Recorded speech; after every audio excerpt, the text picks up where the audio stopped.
लेकिन मेरे अंदर मन का जो डर था कि क्या होगा अगर मैं एचआईवी की स्थिति अपने बारे में बताऊंगी, तो ये डर मुझे 2-3 साल से मेरे एचआईवी की स्थिति अपने घर वालों को नहीं बताने दे रहे थे।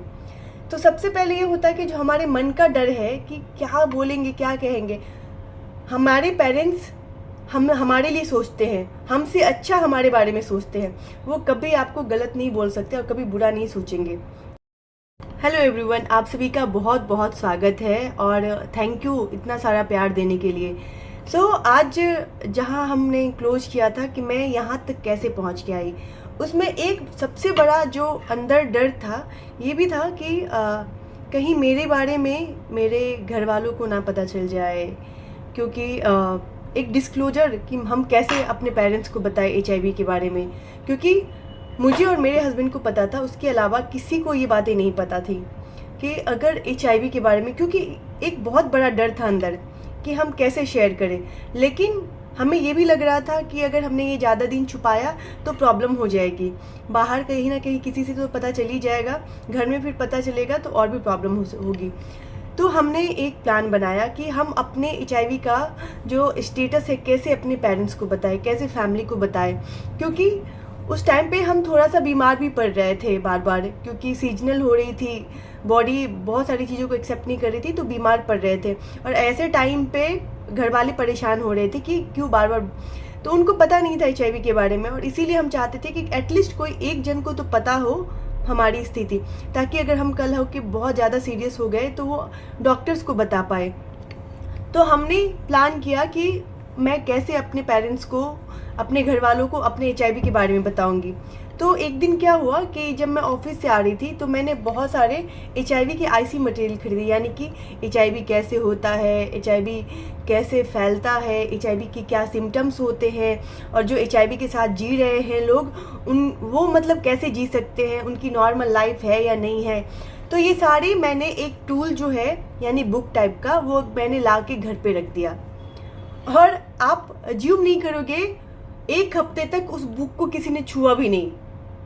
मैं डेली उस बुक को देखती कि किसी ने पढ़ा, किसी ने उसके ऊपर, अब ये बोलोगे कि पढ़ा या नहीं पढ़ा, हम तो घर में रहते नहीं थे, कैसे पता चलेगा। तो जब मैं आती तो मैं साफ करके जाती थी बुक को, और डेली आने के बाद मैं उस बुक को टच करती थी। जब आप बुक को टच करोगे ना तो उस पर धूल मिट्टी पड़ी होगी, तो इसका मतलब है कि इस बुक को किसी ने छुआ नहीं है। अगर वो साफ सुथरा होगा तो इसका मतलब है कि आज किसी ने पढ़ लिया है। मैं डेली देखती और लगभग कोई इसको छूता ही नहीं, एचआईवी के नाम से इसको कोई नहीं छू रहा था। फिर मैंने संडे के दिन अपने घर वालों को दिखाया कि ये जहाँ मैं काम करती हूँ वहाँ लोग एचआईवी के ऊपर बात करते हैं, एचआईवी में काम करते हैं, एचआईवी के साथ लोग जी रहे हैं,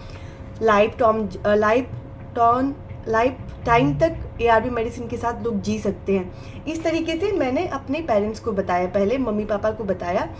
फिर वो बोल रहे थे कि तुम अननेसेसरी मुझे क्यों बता रही हो ये सब चीज़ें, मैंने तुझे पूछा नहीं। फिर मैंने बोला कि मैं काम करती हूँ ना, इसलिए आपको बता रही हूँ। फिर बोला कि ठीक है ठीक है, उन्होंने कुछ सीरियस नहीं लिया।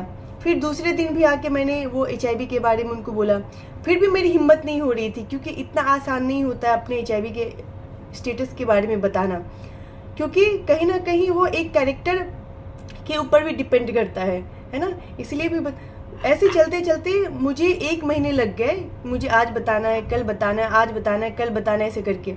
फिर लास्टली एक दिन क्या हुआ, जब मैं बीमार पड़ी तो फिर हम डॉक्टर के पास गए, और डॉक्टर के पास से जब हम आए तो मैं बीमार थी, तो थोड़ा सा मुझे सहानुभूति मिल रही थी घर से। फिर मैंने अपने पेरेंट्स को बताया कि मुझे ऐसे एचआईवी का ट्रीटमेंट चल रहा है, और इसीलिए मैं शायद बार बार बीमार पड़ती हूँ, लेकिन मेडिसिन मैं ले रही हूँ, और इसके साथ मैं लॉन्ग टाइम तक जी भी सकती हूँ। बहुत सारे लोग हैं जो पहले से मेडिसिन ले रहे हैं, और एक हमारे सीनियर्स थी जो 10-15 साल से मेडिसिन ले रहे थे। फिर मैंने उनके बारे में भी बताया, तो घर वाले थोड़ी देर के लिए तो उदास हो गए, क्योंकि डेफिनेटली अभी उनके बच्चों को पता चलेगा कि एचआईवी हो गया है तो बहुत उदास होते हैं। लेकिन उसके बाद जो मुझे प्यार मिला ना, वो आप बिलीव नहीं करोगे, वो लोग मुझे बहुत ही और भी ज़्यादा ध्यान रखने लगे, और भी मुझसे प्यार करने लगे। टाइम टू टाइम पे मेरी सेहत का ध्यान रखना, खाने में तुम्हें क्या चाहिए, खाने का ध्यान रखना, साफ सफाई, सारी चीज़ों पे ध्यान रखने लगे। लेकिन मेरे अंदर मन का जो डर था कि क्या होगा अगर मैं एचआईवी की स्थिति अपने बारे में बताऊंगी, तो ये डर मुझे 2-3 साल से मेरे एचआईवी की स्थिति अपने घर वालों को नहीं बताने दे रहे थे। तो सबसे पहले ये होता है कि जो हमारे मन का डर है कि क्या बोलेंगे, क्या कहेंगे। हमारे पेरेंट्स हमारे लिए सोचते हैं, हमसे अच्छा हमारे बारे में सोचते हैं, वो कभी आपको गलत नहीं बोल सकते और कभी बुरा नहीं सोचेंगे, है ना। ये मेरा पर्सनल एक्सपीरियंस है। तो डेफिनेटली जैसे लगता है कि अगर आपके घर में आप किसके साथ सबसे ज़्यादा क्लोज हो, नॉट अ पेरेंट्स, आपके बहन भी हो सकते हैं, भाई भी हो सकते हैं, कोई भी हो सकता है जो आपसे बहुत क्लोज है, आप उनको अपने एचआईवी के स्टेटस के बारे में बताइए। जब आप एचआईवी के स्टेटस के बारे में बताएंगे तो डेफिनेटली वो एक्सेप्ट करेंगे आपके एचआईवी स्टेटस को। इस तरीके से मैंने अपने घर वालों को बताया, मेरे पेरेंट्स को पता चला और धीरे धीरे मेरे भाई बहन को भी पता चल गया। और डेफिनेटली उनका जो प्यार है, और अभी भी मुझे कुछ भी हो जाए वो भाग के आते हैं, भाग के मुझे कॉल करते हैं। इतना केयर हो गया है ना कि मैं बता नहीं सकती। इस तरीके का सिचुएशन है। कोई भी, आप जो भी वीडियो देख रहे हैं, कोई भी सिचुएशन को लगता है कि आपको घर वाले को बताना है तो आप मुझे कमेंट कीजिए। मैं आपको गाइड करूंगी कि और भी किस किस तरीके से आप अपने पेरेंट्स को या फैमिली को बता सकते हैं एचआईवी का स्टेटस। ये मन का सिर्फ वहम होता है या डर होता है कि लोग क्या बोलेंगे। आपके स्टेटस के बारे में किसी को किसी चीज़ से कोई फ़र्क नहीं पड़ता। कोई एक दिन आपके बारे में बोलेगा, भूल जाएंगे। आजकल किसी को कुछ याद नहीं रहता, वो अपने प्रॉब्लम में फंसे होते हैं। तो अगर लगता है तो आप बताइए, और अगर आप बता चुके हैं तो आप हमारे साथ भी शेयर कीजिए कि आपको बताने के बाद कैसा फील हुआ, है ना।